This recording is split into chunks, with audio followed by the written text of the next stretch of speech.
Hello, fellow rosarians. Thank you for joining me today. Normal for me, it's raining and I'm outside. I love being out here in the rain because it keeps me cool, keeps the bugs off me, and I can help with things like that fertilizer, helping to get that fertilizer back in the ground, and the soil is easier to work with. So let's talk today about standards. If you're like me and you are new to standards, you're wondering, what do I do with this baby during the winter to protect it? Why are we worried about protecting it? So we have this entire exposed trunk.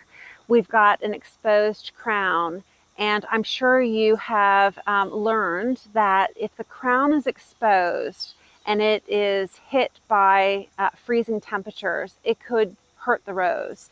The crown is almost like the brain of the rose. It's everything that keeps that rose working and healthy.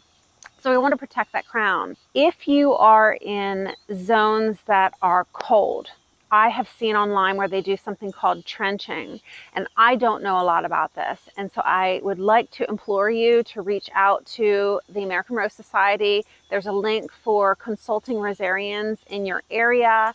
I would ask them what they do for their standards. You can also reach out to David Austin directly. They would love to hear from you. But trenching is where you dig down next to that rose and you gently coax it now after you have removed some of the dirt down towards the ground.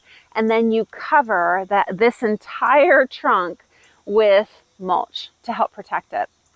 Another solution is you can take post, just like what's holding up your standard right now, and put 4 posts to make a box around the standard. And once you have that box form, you're going to take burlap and wrap it around that box.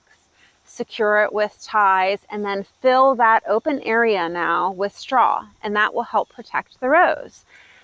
I like my solution, and so what I want to share with you is a pool noodle.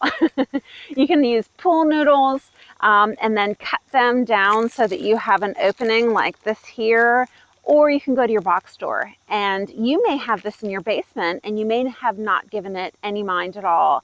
This is in the pipe section, and they're used to help keep pipes from freezing. So what I love about this is that it's already cut, and I have removed now the tie that secures the rose to the stake. And once you do that, you're going to cut it down to height. And now I cut it just below the crown so that it'll fit easier up to the rose.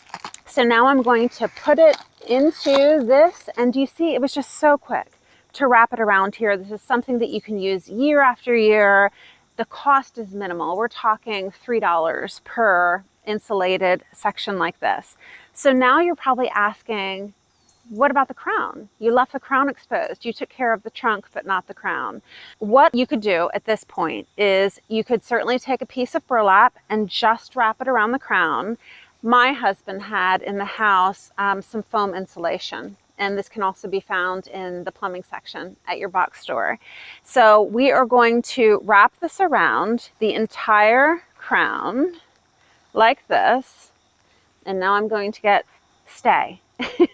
I'm going to grab a string, cut a section, and then I'm going to wrap that string around, and we're going to make this tight. So when are we going to do this? I'm not going to insulate my standards until they go dormant. Why is that? Why do I not want to do it now? Because we want to allow this rose to go dormant. And it won't go dormant if it is being kept warm and cozy. So we want to allow it to gently get used to the temperature changes. And as soon as we know that it has gone dormant, and how are we going to know that? Because it's going to stop pushing growth. The leaves will start to drop. Not all of them in my zone, and I have to help it out and finish pulling the leaves off. But we want to let it go dormant. And as soon as it's asleep, then it's time to go ahead and cuddle it up for winter. So right now I have protected the crown. I have every confidence that the trunk and the crown are protected for winter, and I'm going to leave this on here until spring, until the risk of frost has passed. And I'm going to be doing another video to show you how to cuddle up your pots for winter and protect them, and what do you do when your rose is not deep enough in the ground. So I hope this video is helpful, and I'll look forward to seeing you in the next one.